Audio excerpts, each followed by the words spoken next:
Cinema മേഖല പ്രതിസന്ധികളിലൂടെയാണ് കടന്നു പോകുന്നതെന്നൊക്കെ എപ്പോഴും നമ്മൾ കേൾക്കുന്ന ഒരു കാര്യമാണ്. അപ്പൊ എല്ലാ വർഷവും ഒരു വർഷത്തിന്റെ അവസാനം ആവുമ്പോൾ അല്ലെങ്കിൽ ഒരു 3 മാസമൊക്കെ കൂടുമ്പോൾ തന്നെ നിർമ്മാതാക്കളുടെ സംഘടനയൊക്കെ കണക്ക് പുറത്തു വിടാറുണ്ടായിരുന്നു. അതായത് ഇത് സിനിമകൾ ഏതൊക്കെ ലാഭമായി എന്നൊക്കെ. ഇടക്കാലത്ത് അവർ കണക്ക് പുറത്ത് വളരെ ഡീറ്റെയിൽഡ് ആയിട്ട് വിടുന്നത് വരെ, അതായത് ഒരു സിനിമയുടെ പ്രൊഡക്ഷൻ ഉൾപ്പെടെ എന്താണെന്നുള്ള കറക്റ്റ് എമൗണ്ട് വരെ വിടുന്നതിനെതിരെ സംഘടനയ്ക്ക് അകത്ത് തന്നെ പ്രശ്നങ്ങൾ വന്നും അഭിപ്രായ വ്യത്യാസങ്ങൾ വന്ന് അവരിത് പുറത്ത് വിടുന്നില്ല എന്ന് വരെ പറഞ്ഞു. അതായത് ഈ കണക്ക് പുറത്തു വിടുന്ന കാരണം പുതിയ നിർമ്മാതാക്കൾ സിനിമയിലേക്ക് വരുന്നില്ല, സിനിമ ഇൻഡസ്ട്രീനെ നിന്നും ആളുകൾ അകറ്റുകയാണ് എന്നൊക്കെയായിരുന്നു പല പ്രചാരണങ്ങളൊക്കെ.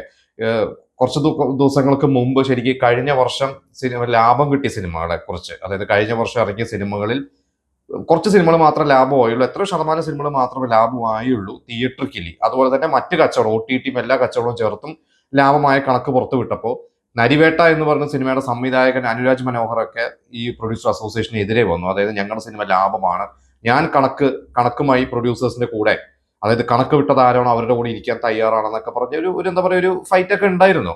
അപ്പോൾ ഇപ്പോ ശരിക്കും ഇതുവരെ പ്രൊഡ്യൂസേഴ്സ് കണക്കും കാര്യങ്ങളൊന്നും വിട്ടിട്ടില്ല. പക്ഷെ ഞാനിപ്പോ നിങ്ങളുടെ അടുത്ത് കുറച്ച് ഈ വർഷം ഇറങ്ങിയ സിനിമ, അതായത് 2026 ഇപ്പോൾ ഏകദേശം ഫെബ്രുവരി ഒക്കെ പകുതിയൊക്കെ കഴിഞ്ഞു, എന്താ പറയുക ഈ വർഷം തുടങ്ങി കുറച്ചേ സിനിമകൾ ഇറങ്ങിയിട്ടുണ്ട്. ഇതിൽ തിയേറ്ററിൽ ഇറങ്ങിയ സിനിമകളിൽ ഏതൊക്കെ സിനിമകൾ അത്യാവശ്യം ക്ലിക്കായി, അല്ലെങ്കിൽ ആരും അറിയാതെ പോയി, ഏതൊക്കെ സിനിമകൾ ഭയങ്കര സൂപ്പർ ഹിറ്റ് ആയി എന്നുള്ളതൊക്കെ നമുക്കൊന്ന് ഏകദേശം നോക്കാം. ഇപ്പോൾ എനിക്ക് തോന്നുന്നു ഏകദേശം ഒരു 30ഓളം സിനിമകളാണ് തിയേറ്ററിൽ ഓൾമോസ്റ്റ് റിലീസായിട്ട്, 30-ൽ പരം സിനിമകളുണ്ട്. അതിൽ ഒ ടി ടിയിൽ റിലീസായ സിനിമകളെ കുറിച്ച് ഞാൻ ഡയറക്റ്റ് സ്ട്രീം ചെയ്ത സിനിമകളെ കുറിച്ച് അധികം ചർച്ച ചെയ്യുന്നില്ല. എന്തായാലും ഇപ്പോൾ ജനുവരി എന്ന് പറയുന്ന ഒരു മാസം വെള്ളയപ്പം എന്ന് പറയുന്ന ഒരു സിനിമ റിലീസായിരുന്നു. അതിൽ അക്ഷയ് രാധാകൃഷ്ണൻ, നൂറിൻ ഷെറീഫും ഷൈൻ ടോം ചാക്കോയും റോമയും ഒക്കെ, ഒരു ഗ്യാപ്പിന് ശേഷം റോമയൊക്കെ അഭിനയിച്ച സിനിമയായിരുന്നു. കുറെ നാളായിട്ട് ഷൂട്ട് ചെയ്ത് എന്താ പറയുക റിലീസിന് വേണ്ടി കാത്തിരിക്കുന്ന ഒരു സിനിമയായിരുന്നു. പക്ഷെ ആ സിനിമ ഒന്നും ക്ലിക്കായില്ല. പിന്നെ പെണ്ണ് കേസ് എന്ന് പറയുന്ന ഒരു സിനിമ, അത് നിഖില വിമലും അജു വർഗീസും രമേശ് പിഷാരടിയും ഹക്കീം ഷാജഹാൻ, ഇർഷാദ് അലി, അങ്ങനെ വലിയൊരു ടീമായിരുന്നു. അതിന് അത്യാവശ്യം ട്രെയിലറും കാര്യങ്ങളൊക്കെ ഇറങ്ങിയപ്പോഴും അതിന്റെ പ്രൊമോഷൻ സമയത്തൊക്കെ കുറച്ച് പ്രതീക്ഷ ഉണ്ടായിരുന്നു. ആ ഒരു സിനിമ തരക്കേടില്ലാത്ത ഒരു അഭിപ്രായം കിട്ടിയ ഒരു സിനിമയായിരുന്നു. അതായത് നിഖില വിമലിനെ ബേസ് ചെയ്തിട്ടുള്ള, സെൻട്രൽ ക്യാരക്ടർ ബേസ് ചെയ്തിട്ടുള്ള ഭയങ്കര രസകരമായിട്ടുള്ള ഒരു സിനിമയായിരുന്നു. പക്ഷെ ആ ഒരു സിനിമ അഭിപ്രായം വന്നിട്ട് പോലും തിയേറ്ററിൽ അങ്ങനെ ഭയങ്കര സക്സസ് ഒന്നും ആയിട്ടില്ല. അത് ഒ ടി ടിയിലൊന്നും വന്നതായിട്ട് എൻ്റെ അറിവില്ല. അപ്പോൾ തിയേറ്ററിക്കലി അത് ലാഭമാണോ എന്ന് ചോദിച്ചു കഴിഞ്ഞാൽ അല്ല എന്ന് തന്നെയാണ് എനിക്ക് തോന്നുന്നത്. പിന്നെ ഉള്ളത് കണിമംഗലം കോവിലകം, പുഷ്പാഗതന്റെ ഒന്നാം സ്വയംവരം, ഇതൊക്കെ ചെറിയ ചെറിയ സിനിമകളാണ്. രുദ്ര എന്ന് പറയുന്ന ഒരു സിനിമ, ഒരു വയനാടൻ പ്രണയകഥ. അപ്പൊ ഇതൊക്കെ വളരെ കൊച്ചു കൊച്ചു സിനിമകളാണ്, അങ്ങനെ വലിയ താരങ്ങളൊന്നുള്ള സിനിമകളൊന്നും അല്ല. അതുകൊണ്ട് തന്നെ ഇത് അങ്ങനെ വലിയൊരു ഓളൊന്നും ഉണ്ടാക്കാതെ തന്നെ തിയേറ്ററിൽ നിന്ന് പോയി. പക്ഷെ ഇതിൽ വളരെ അഭിപ്രായം കിട്ടി, തിയേറ്ററിക്കലി വളരെയധികം കളക്ട് ചെയ്ത, വളരെ റെക്കോർഡ് വിലയ്ക്ക് നെറ്റ്ഫ്ലിക്സ് സ്വന്തമാക്കി എന്ന് അണിയറ പ്രവർത്തകർ തന്നെ അവകാശപ്പെടുന്ന ഒരു സിനിമയാണ് ചത്തപച്ച എന്ന് പറയുന്ന ഒരു സിനിമ. അത് അദ്വൈത് നായർ എന്ന് പറയുന്ന പുതിയൊരു സംവിധായകൻ, നമ്മുടെ മോഹൻലാലിന്റെ അനന്തരവനാണ് അദ്ദേഹം ഒരുപാട് അസിസ്റ്റന്റ് ഡയറക്ടറായിട്ടൊക്കെ ഒരുപാട് സിനിമകൾ വർക്ക് ചെയ്തിട്ടുള്ളതാണ്.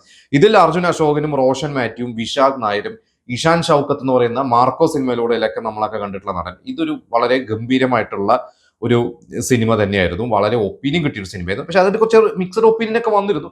ഒരു വിഭാഗം പ്രേക്ഷകർക്കൊന്നും ഇഷ്ടപ്പെടാത്തവരുണ്ട്. പക്ഷെ ഇഷ്ടപ്പെട്ട കുറെ യൂത്ത് വളരെയധികം ആ സിനിമയ്ക്ക് കയറി. എനിക്ക് തോന്നുന്നു റിപ്പീറ്റ് ഓഡിയൻസ് കയറി. അത്യാവശ്യം ആ ഒരു സിനിമ നല്ല കളക്ഷൻ വേൾഡ് വൈഡും കളക്ട് ചെയ്തിട്ടുണ്ട്. എന്തായാലും ആ ഒരു സിനിമ ലാഭം തന്നെയാണ്. അതിൽ മമ്മൂട്ടി ഗസ്റ്റ് റോളും വന്നിരുന്നു. അപ്പൊ മമ്മൂട്ടി ഗസ്റ്റ് റോള് വന്നപ്പോൾ ആ ഒരു സിനിമയെ മമ്മൂട്ടിയുടെ ക്യാരക്ടറിനെ കുറിച്ചും കുറച്ച് മോശം മിക്സഡ് അഭിപ്രായം ഉണ്ടായിരുന്നു. മമ്മൂട്ടി വന്ന സീൻ അത്ര പ്രതീക്ഷ പോലെ ഒരു സുഖമായില്ല എന്ന് അഭിപ്രായപ്പെട്ടവരുണ്ട്. മമ്മൂട്ടി അതിന്റെ ഒരു സക്സസ് മീറ്റ് വന്നപ്പോൾ പറഞ്ഞിരുന്നു, ഞാൻ അഭിനയിക്കുന്ന സിനിമയാണെങ്കിൽ, അത് ഈ ഒരു സിനിമ തന്നെയാണ് ഉദ്ദേശം പറഞ്ഞത്, അത് നല്ലതായാലും ചീത്തയായാലും അതിന്റെ എല്ലാ ഉത്തരവാദിത്വവും അതിന്റെ ഫിലിം മേക്കർക്കാണ് എന്നാണ് മമ്മൂട്ടി പറഞ്ഞത്. എന്തായാലും ചത്തപച്ചയാണ് ഈ വർഷത്തെ ആദ്യത്തെ ഒരു ഹിറ്റ് എന്ന് തന്നെ നമുക്ക് പറയാം. പിന്നെ ജനുവരി 23-ന് ചത്തപച്ച ജനുവരി 22-നാണ് ഇറങ്ങിയത്. തൊട്ടടുത്ത ദിവസം കുറച്ചധികം സിനിമകൾ ഇറങ്ങിയിരുന്നു. അതിലൊന്ന് മാജിക് മഷ്റൂംസ്, നാദൃശ വിഷ്ണു ഉണ്ണികൃഷ്ണൻ കൂട്ടുകെട്ടുള്ള സിനിമയാണ്. അതായത് അമർ അക്ബർ സ്ക്രിപ്റ്റ് റൈറ്റർ ആയിരുന്നു അന്ന് വിഷ്ണു, നാദൃശയുടെ കൂടെ സഹകരിച്ച ആ സിനിമ ഹിറ്റായിരുന്നു. പിന്നീട് കട്ടപ്പനയിൽ ഋത്തിക് റോഷൻ എന്ന സിനിമയും ഇതേപോലെ തന്നെ വിഷ്ണു ഉണ്ണികൃഷ്ണൻ കൂടെ ബിബിൻ ജോർജ് ഒക്കെ ഉണ്ടായിരുന്നു. അപ്പോൾ ആ ഒരു കട്ടപ്പന ടീമിന്റെ, എനിക്കൊന്ന് വിഷ്ണു ഉണ്ണികൃഷ്ണൻ നായകനാക്കി നാദൃശ ഒരു ഗ്യാപ്പിന് ശേഷം ചെയ്യുന്ന ഒരു സിനിമ രീതിയിൽ അതിന് അത്യാവശ്യം ഒരു ഹൈപ്പും കാര്യങ്ങളൊക്കെ ഉണ്ടായിരുന്നു. പക്ഷെ ആ ഒരു സിനിമ തിയേറ്ററിൽ വളരെ എന്താ പറയുക പരാജയപ്പെട്ടു എന്ന് തന്നെ പറയാം. അതിന്റെ ഒരു ഒഫീഷ്യലി ഒരു ബഡ്ജറ്റ് ഒന്നും പുറത്ത് വിട്ടിട്ടില്ല. പക്ഷെ അതിന്റെ ഒരു ക്യാൻവാസും അതിന്റെ കാര്യങ്ങളൊക്കെ വെച്ച് സിനിമാ ലോകത്ത് നിന്ന് ഞാൻ അറിഞ്ഞ വിവരങ്ങൾ വെച്ചിട്ട് അത്യാവശ്യം ബഡ്ജറ്റ് ഒക്കെ ഉണ്ട്. ഇനിയിപ്പോൾ അതിന്റെ മറ്റ് കച്ചവടങ്ങളൊക്കെ ഇറങ്ങിയാൽ മാത്രമേ നമുക്ക് അറിയുള്ളൂ. പിന്നെ ബേബി ഗേൾ, അത് സർവമായ കഴിഞ്ഞിട്ട് നിവിൻ പോളിയുടെ തിയേറ്ററിൽ ഇറങ്ങുന്ന ഒരു സിനിമ എന്ന രീതിയിൽ തന്നെയായിരുന്നു അതിനൊരു ഹൈപ്പ്. ഇത് ശരിക്കും സർവമായയ്ക്ക് മുമ്പ് നിവിൻ പോളി കമ്മിറ്റ് ചെയ്ത ഒരു അല്ലെങ്കിൽ ഷൂട്ട് തുടങ്ങിയ ഒരു സിനിമയാണ്. നമുക്കറിയാം അന്ന് കുറച്ച് കോലാഹലങ്ങളൊക്കെ ആ സിനിമയെ കുറിച്ചുണ്ടായിരുന്നു. കാരണം ബേബി ഗേൾ അരുൺ വർമ്മ ഗരുഡൻ എന്ന് പറയുന്ന സൂപ്പർ ഹിറ്റ് സിനിമയ്ക്ക് ശേഷം അതിന്റെ നിർമ്മാതാവ് ലിസ്റ്റിൻ സ്റ്റീഫൻ അതേ സംവിധായകനെ വെച്ച് ചെയ്യുന്നു. ബോബി സഞ്ജയുടെ ഒരു സ്ക്രിപ്റ്റ് എന്ന് പറഞ്ഞത്. അപ്പൊ അത് അനൗൺസ് ചെയ്ത സമയത്ത് കുഞ്ചാക്കോ ബോബൻ ആയിരുന്നു അതിൽ ആ ഒരു ലീഡ് ക്യാരക്ടർ. ശരിക്കും ലീഡ് എന്ന് പറയാൻ പറ്റില്ല, കാരണം അതിൽ ഒരുപാട് ക്യാരക്ടേഴ്സ്, അതിൽ ആരാണ് ഹീറോ വില്ലൻ എന്ന് പറയാത്ത രീതിയിലായിരുന്നു ആ ഒരു സിനിമ. ശരിക്കും കണ്ടവർക്കും അറിയാം. അതിൽ ഈ പറയുന്ന പോലെ നിവിൻ പോളി ചെയ്ത ക്യാരക്ടറും ലിജോ മോൾ, സംഗീത് പ്രതാപ്, അഭിമന്യു തിലകൻ, അങ്ങനെ ഒരുപാട് ക്യാരക്ടറും ഒരു വളരെ എന്താ പറയുക ഒരു പിഞ്ചു കുട്ടി, ജനിച്ച കുറച്ച് ദിവസങ്ങൾ മാത്രം പ്രായമുള്ള ഒരു കുട്ടി, ഇവരൊക്കെയാണ് അതിലെ മെയിൻ ക്യാരക്ടേഴ്സ്. അപ്പൊ കുഞ്ചാക്കോ ബോബൻ ആയിരുന്നു ആ ഒരു സിനിമയിൽ അഭിനയിക്കേണ്ടത്. കുഞ്ചാക്കോന് എന്തോ ഡേറ്റിന്റെ ഇഷ്യൂ കാരണം കുഞ്ചാക്കോ മാറി പെട്ടെന്നാണ് നിവിൻ പോളി ആ ഒരു സിനിമയിലേക്ക് വന്നത്. അപ്പൊ നിവിൻ പോളി ആ ഒരു സിനിമയിൽ വന്ന ശേഷം ആ ഒരു സിനിമ ഷൂട്ട് കുറച്ച് ദിവസം തുടങ്ങിയ ശേഷം നിവിൻ പോളി സർവ്വമായയിൽ അഭിനയിക്കാൻ പോയി. ഇത് ലിസ്റ്റൻ സ്റ്റീഫനുമായിട്ട് കുറച്ച് അഭിപ്രായ വ്യത്യാസങ്ങളുണ്ട്. ലിസ്റ്റൻ പേരെടുത്ത് പറയാതെ ഒന്ന് ഒരു നടൻ ഇങ്ങനെ ഇറങ്ങിപ്പോയി എന്നുള്ള രീതിയിൽ പറഞ്ഞിരുന്നു. അത് അദ്ദേഹം അങ്ങനെ വ്യക്തമായിട്ട് പറഞ്ഞില്ലെങ്കിൽ പോലും സോഷ്യൽ മീഡിയയിൽ അന്ന് ചർച്ച ഉണ്ടായിരുന്നു അത് നിവിൻ പോളി ഉദ്ദേശമാണ്. പക്ഷെ നിവിൻ പോളി അന്ന് ഓൾറെഡി സർവ്വമായയ്ക്ക് വേണ്ടി കമ്മിറ്റ് ചെയ്തിരുന്നു. അതുകൊണ്ട് പോവാതെ പറ്റില്ല എന്നുള്ളതായിരുന്നു അന്ന് പറഞ്ഞിരുന്നത്. എന്തായാലും നിവിന്റെ മോശം സമയത്താണ് അന്ന് ബേബികൾ തുടങ്ങുന്നത്. പക്ഷെ സർവമായ എന്ന് പറയുന്ന ഒരു സിനിമയോട് കൂടി നിവിൻ ഏകദേശം തിരിച്ചു വന്നു. അപ്പൊ എന്തായാലും നിവിൻ പോളിക്ക് ഒരു ഹൈപ്പ് ഉണ്ടായിരുന്നു. പക്ഷെ ബേബികളും ആ ഒരു സിനിമയും വലുതായിട്ട് തിയേറ്ററിൽ കളക്ട് ചെയ്യുന്നില്ല. പക്ഷെ ആ സിനിമ ഓൾറെഡി സോണി ലീവില് വിറ്റു. അപ്പോ ലിസ്റ്റിൻ തന്നെ പറഞ്ഞത് ആ ഒരു സിനിമ തരക്കേടില്ല, പഴയ വലിയ തുകയൊന്നും കിട്ടിയിട്ടില്ലെങ്കിലും തരക്കേടില്ലാത്ത തുക കിട്ടിയതുകൊണ്ട് ഒരു പക്ഷെ അത് ലിസ്റ്റിൻ സ്റ്റീഫന്റെ ഒരു പിടിപാട് കൊണ്ട് പ്രീ റിലീസ് ബിസിനസ് നടന്നതാണോ അതോ സർവമായ ഓടിയത് കൊണ്ട് നിവിൻ പോളിയുടെ മാർക്കറ്റ് വെച്ചിട്ടാണോ എന്നറിയില്ല. എന്തായാലും ഒരു സിനിമയ്ക്ക് തട്ടുകേട് ഉണ്ടാവില്ല. പക്ഷെ തിയേറ്ററിക്കലി അതൊരു പരാജയം തന്നെയാണെന്ന് നമ്മൾ സമ്മതിക്കേണ്ടി വരും. പിന്നെ പഴുത്, അതുപോലെ തന്നെ ക്രിസ്റ്റീന, ഇങ്ങനെ കുറച്ച് ചെറിയ സിനിമകൾ ഒക്കെ ഉണ്ടായിരുന്നു. പിന്നെ പ്രധാനപ്പെട്ട രണ്ട് സിനിമകൾ, അതിലൊന്ന് വലതുവശത്തെ കള്ളൻ. അത് ജിത്തു ജോസഫ് കഴിഞ്ഞ മിറാഷ് എന്ന് പറയുന്ന സിനിമ പരാജയമായിരുന്നു. പക്ഷെ ജിത്തു ജോസഫിന്റെ സിനിമ എന്ന് പറയുമ്പോൾ എന്നും പ്രേക്ഷകർക്ക് പ്രതീക്ഷയാണ്. അതിലേക്ക് വന്നൊരു സിനിമയെന്നും ബിജു മേനോനും ജോജു ജോർജും ഇവർ രണ്ടുപേരും ഒരുമിച്ച് അഭിനയിക്കുന്നു. നമുക്കറിയാം ബിജു മേനോൻ കൊണ്ടുവന്നൊരു നടൻ, അല്ലെങ്കിൽ ബിജു മേനോന്റെ ഒരു സുഹൃത്തായി ഒരുപാട് സിനിമകളിൽ വന്ന് ദിലീപ് പോലും പലപ്പോഴും പറഞ്ഞിട്ടുണ്ട് ഞാൻ ജോജുവിനെ പരിചയപ്പെടുന്നത് ബിജുവിന്റെ കൂടെയാണ്. ലാൽ ജോസ് പറഞ്ഞിട്ടുണ്ട് പട്ടാളം എന്നുള്ള സിനിമയിൽ ജോജു ജോർജിന് തരക്കേടില്ലാത്തൊരു വേഷം കൊടുത്തത് ബിജു മേനോന്റെ റെക്കമെൻഡേഷനിലാണ്. അങ്ങനെയുള്ള ബിജു മേനോന്റെ സുഹൃത്തായി വന്ന ജോജു പിന്നീട് വലിയ താരമായി മാറി. ഇന്ന് ബിജു മേനോന്റെ ഓളം തന്നെ, ബിജു മേനോന്റെ ഒപ്പം തന്നെ താരമൂല്യമുള്ള ഒരു നടൻ. അപ്പൊ ഇവർ രണ്ടുപേരും ഒരുമിക്കുന്ന ഒരു സിനിമ എന്ന് പറഞ്ഞ് വളരെ പ്രതീക്ഷയായിരുന്നു. പക്ഷെ ആ ഒരു സിനിമയ്ക്ക് ഒരു തണുപ്പൻ എന്താ പറയാ റെസ്പോൺസ് ആണ്. അതായത് തരക്കേടില്ലാത്ത ഓപ്പണിംഗ് ഒക്കെ കിട്ടി, വലിയ ഓപ്പണിംഗ് അല്ല. പക്ഷെ എങ്കിൽ തിരക്കടൽ ഓപ്പണിംഗ് കിട്ടിയെങ്കിൽ ആ പടം ഇറങ്ങി ഒരു 3 ദിവസം കഴിഞ്ഞപ്പോൾ വലുതായിട്ടൊന്നും കളക്ട് ചെയ്തില്ല. ഇപ്പോ ജോബി ജോർജ് എന്ന് പറയുന്ന നിർമ്മാതാവ്, അദ്ദേഹം ആണ് ആ ഒരു സിനിമയ്ക്ക് ഫണ്ട് ചെയ്തിരിക്കുന്നത് അദ്ദേഹം പറഞ്ഞത്. കാരണം വലതുവശത്തെ കളത്തിന്റെ പ്രൊഡക്ഷൻ എന്ന് പറഞ്ഞ ഷാജി നരേഷ് എന്ന് പറഞ്ഞ ഓഗസ്റ്റ് സിനിമാസിന്റെ, അദ്ദേഹത്തിന് ഓൾമോസ്റ്റ് 16 കോടി രൂപയാണ് ആ ഒരു സിനിമയുടെ ബഡ്ജറ്റ് എന്നാണ് പറയുന്നത്. പിന്നെ ഈ സിനിമയ്ക്ക് പ്രൊമോഷൻ ബിജു മേനോൻ വന്നില്ല എന്നൊക്കെ സംഘടനാപരമായിട്ടുള്ളൊക്കെ നമ്മൾ വാർത്തകൾ കണ്ടിട്ടുണ്ട്. കാരണം മറ്റൊരു സിനിമയുടെ വാർത്തയെക്കുറിച്ച്, അതിന്റെ ഒരു പരാതിയെക്കുറിച്ച് ബിജുവിനെ കുറിച്ച് പറഞ്ഞപ്പോൾ ഈ സിനിമയുടെ പ്രൊമോഷനും ബിജുമോൻ വിചാരിച്ച പോലെ പങ്കെടുത്തില്ല എന്നൊക്കെ പറഞ്ഞിട്ടുണ്ടായിരുന്നു. എന്തായാലും ആ ഒരു സിനിമ 16 കോടിയൊക്കെ തിയേറ്ററിൽ നിന്ന് കളക്ട് ചെയ്യുക എന്ന് പറഞ്ഞാൽ വളരെ ബുദ്ധിമുട്ടാണ്. ഇനി മറ്റു OTT ബിസിനസ്സും കാര്യങ്ങളൊക്കെ ഇറങ്ങിയാൽ നമുക്കറിയാം. പക്ഷെ ജോബി ജോർജ് പറഞ്ഞത് എന്റെ ബാനറിൽ വന്ന സിനിമയല്ല, പക്ഷെ ഞാൻ ഫണ്ട് ചെയ്യുന്ന ഒരു സിനിമയിൽ ഏറ്റവും നഷ്ടം വന്ന ഒരു സിനിമയാണ്. ഇവിടെ ഏറ്റവും നഷ്ടം എന്നല്ല, ആദ്യത്തെ നഷ്ടം എന്ന രീതിയിലാണ് അദ്ദേഹം പറഞ്ഞത്. അദ്ദേഹം പറഞ്ഞ എന്റെ മറ്റു സിനിമകളൊന്നും, ഞാൻ ചെയ്ത സിനിമകളൊന്നും നഷ്ടമല്ല എന്നാണ് പറഞ്ഞത്. എന്തായാലും വലതുവശത്തേക്കുള്ള ജിത്തു ജോസഫിന്റെ സിനിമകൾക്ക് ഒരു പരാജയമാണ്. ഇനിയിപ്പോ ദൃശ്യം 3 അതൊക്കെ അദ്ദേഹം നികത്തുമെന്ന് നമുക്ക് നോക്കാം. പിന്നെ വളരെ സർപ്രൈസിങ് ആയിട്ടുള്ള ഒരു വിജയമായിരുന്നു പ്രകമ്പനം. കാരണം പ്രകമ്പനം എന്ന് പറഞ്ഞ ഡയറക്ടർ ഇതിനു മുമ്പ് ധ്യാൻ ശ്രീനിവാസനെയൊക്കെ വെച്ച് ഒരു ചെറിയൊരു സിനിമയൊക്കെ ചെയ്തിട്ടുള്ള സംവിധായകനാണ്. സാഗർ സൂര്യയും ഗണപതിയും അതുപോലെ തന്നെ അമീൻ എന്ന് പറഞ്ഞ നമ്മുടെ ഇൻസ്റ്റാഗ്രാമിലൊക്കെ താരം, ഇവരൊക്കെ അഭിനയിക്കുന്ന ഒരു സിനിമയാണ്. പക്ഷെ അതങ്ങനെ വൻ പ്രതീക്ഷകളൊന്നും ഇല്ലായിരുന്നു ആ സിനിമയെ കുറിച്ച്, ആർക്കും ഇല്ലായിരുന്നു. പക്ഷെ ആ ഒരു സിനിമ വളരെ സൈലന്റ് ആയിട്ട് വന്ന് ഹിറ്റായി എന്നുള്ളതാണ്. ആ ഒരു സിനിമയ്ക്ക് നിങ്ങൾ കണ്ടു കഴിഞ്ഞാൽ അങ്ങനെ ഭയങ്കര പ്രൊമോഷനോ കാര്യങ്ങളൊന്നും ഇല്ല. പക്ഷെ മൗത്ത് പബ്ലിസിറ്റിയുടെ അടിച്ചു കയറി വന്നൊരു സിനിമയാണ്. അപ്പൊ എന്തായാലും ഒപ്പീനിയൻ വന്നു കഴിഞ്ഞാൽ സിനിമകൾക്ക് ആള് കയറും, ഇന്നും ആള് കയറും. കാരണം താരങ്ങൾ ഇല്ലെങ്കിലും നല്ല അഭിപ്രായം വന്നാൽ ആള് കയറും എന്നുള്ളതിന്റെ ഒരു തെളിവ് തന്നെയാണ് പ്രകമ്പനം. അതങ്ങനെ ഭയങ്കര ഒരു 100 കോടി ക്ലബിലേക്കൊന്നും എത്തിയില്ലെങ്കിൽ പോലും അതിന്റെ ഒരു ബഡ്ജറ്റും കാര്യങ്ങളൊക്കെ വെച്ച് നോക്കുമ്പോൾ ഈ പറയുന്ന പോലെ യുവതാരങ്ങൾ അത്ര താരമൂല്യത നടന്മാർ അഭിനയിച്ചത് കൊണ്ട് തന്നെ ആ ഒരു സിനിമ ഇത്ര വിജയിച്ചത് തന്നെ വലിയൊരു കാര്യം തന്നെയാണ്. പിന്നെ ആശാൻ എന്ന് പറയുന്ന ഒരു സിനിമ, അത് ജോൺ പോൾ ജോർജ് എന്ന് പറഞ്ഞ ഗപ്പിയൊക്കെ ചെയ്ത ഡയറക്ടറാണ്. വളരെ പ്രതീക്ഷയായിരുന്നു, അതിന്റെ പ്രൊമോഷനും മമ്മൂക്കയൊക്കെ വന്നിരുന്നു. പക്ഷെ ആ ഒരു സിനിമയും അങ്ങനെ വലിയ വിജയം ആയില്ല. കാരണം അതിൽ വലിയ താരങ്ങളൊന്നുമില്ല, പക്ഷെ ഒരു ഹൈപ്പ് ഉണ്ടായിരുന്ന ഒരു സിനിമയ്ക്ക്. പക്ഷെ ആ ഹൈപ്പിനനുസരിച്ചിട്ടുള്ള ഒരു കളക്ഷൻ ഒന്നും തുടർ ദിവസങ്ങളിലൊന്നും ആ ഒരു സിനിമയ്ക്ക് കിട്ടിയില്ല. അതുകൊണ്ട് എനിക്ക് തോന്നുന്നു ആ ഒരു സിനിമയെ അങ്ങനെ ഭയങ്കരമായ എന്താ പറയുക, നമുക്കൊരു ഹിറ്റ് എന്ന് പറയാൻ പറ്റില്ല. പിന്നെ അനോമി എന്ന് പറയുന്ന ഒരു സിനിമയാണ്, അതിൽ ഭാവനയും റഹ്മാനും ഒക്കെയാണ് അഭിനയിച്ചിട്ടുള്ളത്. ആ ഒരു സിനിമയ്ക്ക് ഇറങ്ങുന്നതിന് മുമ്പ് വളരെ ഹൈപ്പായിരുന്നു. ഒന്ന് CJ റോയ് ആയിരുന്നു സിനിമ പ്രൊഡ്യൂസ് ചെയ്തത്. ആ ഒരു സിനിമ ഇറങ്ങുന്നതിന് മുമ്പ് എനിക്ക് അദ്ദേഹം വൺ ഓഫ് ദി പാർട്ട്ണറാണ്. ഇറങ്ങുന്നതിന് മുമ്പ് അദ്ദേഹം മരണപ്പെട്ടു. പിന്നെ ഭാവന ഒരു ഗ്യാപ്പിന് ശേഷം ചെയ്യുന്ന ഒരു സിനിമ. അപ്പോൾ ഭാവനയും ഭാവനയുടെ എന്താ പറയുക, ഭാവനയുടെ സുഹൃത്തുക്കളൊക്കെ വളരെയധികം സപ്പോർട്ട് ചെയ്തിരുന്നു അതിന്റെ പ്രൊമോഷനും കാര്യങ്ങൾക്കൊക്കെ. പക്ഷെ ആ ഒരു സിനിമയും തിയേറ്ററിൽ അങ്ങനെ വലിയ ചലനമൊന്നും സൃഷ്ടിച്ചിട്ടില്ല. ഞാൻ എവിടെയോ വായിച്ചു 12 കോടിയാണ് ഒരു സിനിമയുടെ ബഡ്ജറ്റ് എന്ന്. അതൊക്കെ റിക്കവർ ചെയ്യാൻ, തിയേറ്ററിൽ നിന്ന് റിക്കവർ ചെയ്യാൻ വളരെ ബുദ്ധിമുട്ട് തന്നെയാണ്.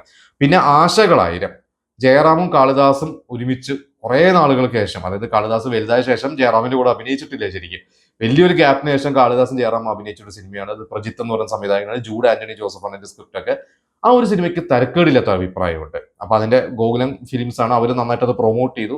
അതിന്റെ ഒരു ബഡ്ജറ്റും കാര്യങ്ങളൊന്നും പുറത്ത് വന്നിട്ടില്ല, എങ്കിൽ പോലും തരക്കേടില്ലാത്ത ഒരു കളക്ഷൻ ആ ഒരു സിനിമയ്ക്ക്. കാരണം ആ ഒരു ദിവസം ഇറങ്ങിയ മറ്റ് സിനിമകളെ വെച്ച് നോക്കുമ്പോൾ ആശകളെ കാര്യത്തിലാണ് കൂടുതൽ കളക്ട് ചെയ്തത്.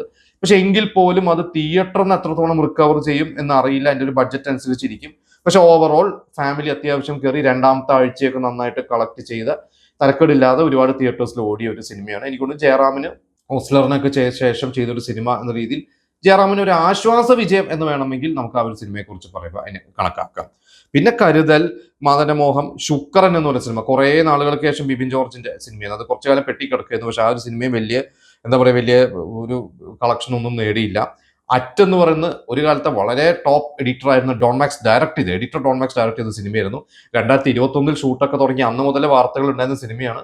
പക്ഷെ അത് വലിയ ചലനം സൃഷ്ടിച്ചില്ല.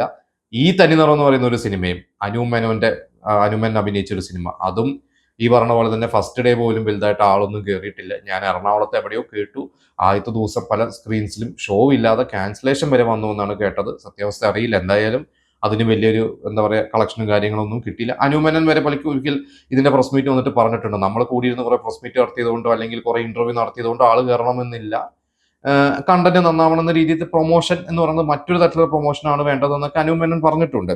പിന്നെ 40കളിലെ പ്രണയം എന്ന് പറയുന്നത് ചെറിയ സിനിമകളാണ്. പിന്നെ പെണ്ണും പൊറോട്ടും എന്നുള്ള സിനിമ, അത് രാജേഷ് മാധവ് എന്ന് പറഞ്ഞ നടൻ അദ്ദേഹം സംവിധാനം ചെയ്ത സിനിമയാണ്. അത് ഫെസ്റ്റിവൽസിൽ ഒരുപാട് അഭിപ്രായം കിട്ടിയ ഒരു സിനിമയാണ്.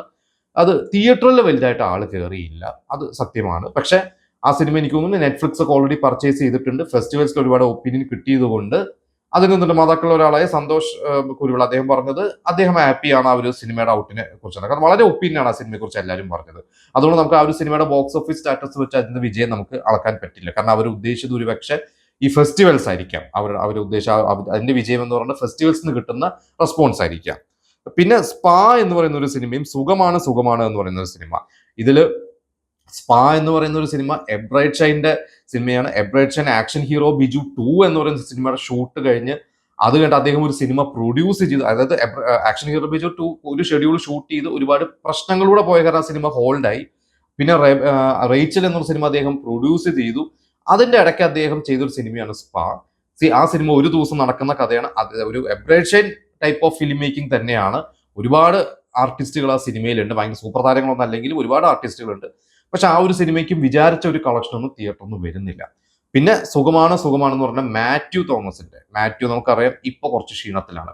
യുവതാരങ്ങളിൽ ഏറ്റവും പെട്ടെന്ന് ഹൈപ്പ് കിട്ടിയ ഒരു പാൻ ഇന്ത്യൻ ലെവൽ വരെ ലിയോ എന്ന് പറഞ്ഞ സിനിമയിലൂടെ പോയൊരു നടനാണ് മാത്യു. പക്ഷെ മാത്യുവിന്റെ അടുത്ത കാലത്തെ സിനിമകളൊക്കെ വളരെ എന്താ പറയുക ദയനീയമായിട്ട് പോയ സിനിമകളാണ്. ചിലത് ആവറേജ് വിജയം പോയ സിനിമയാണ്. തരക്കേടില്ലാതെ ഓടിയൊരു സിനിമയായിരുന്നു റൊമാൻസ്. പക്ഷെ അതിലും മാത്യുവിന്റെ പെർഫോമൻസിനെ കുറിച്ച് മിക്സഡ് അഭിപ്രായങ്ങളൊക്കെ ആയിരുന്നു. മാത്യുവിന് ഒപ്പം വന്നവരോ മാത്യുവിന് ശേഷം വന്ന നസ്ലിനെ പോലെയുള്ളവരൊക്കെ വേറൊരു ലെവലിലോട്ട് എത്തിയിട്ടും മാത്യുവിന് ആ ലെവലിൽ എത്താൻ പറ്റിയിട്ടില്ല.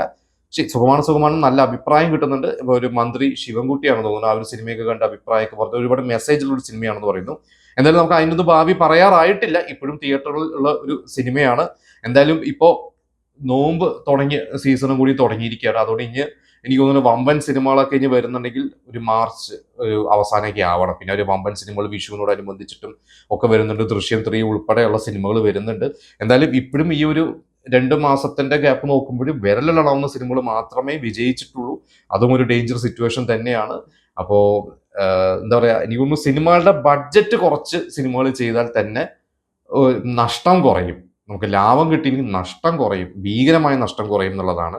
അപ്പോൾ ഏതായാലും ഇതൊക്കെയാണ് എനിക്ക് തോന്നിയ കുറച്ച് കാര്യങ്ങൾ ഈ വർഷം ഇറങ്ങിയ സിനിമകളെ കുറിച്ച്.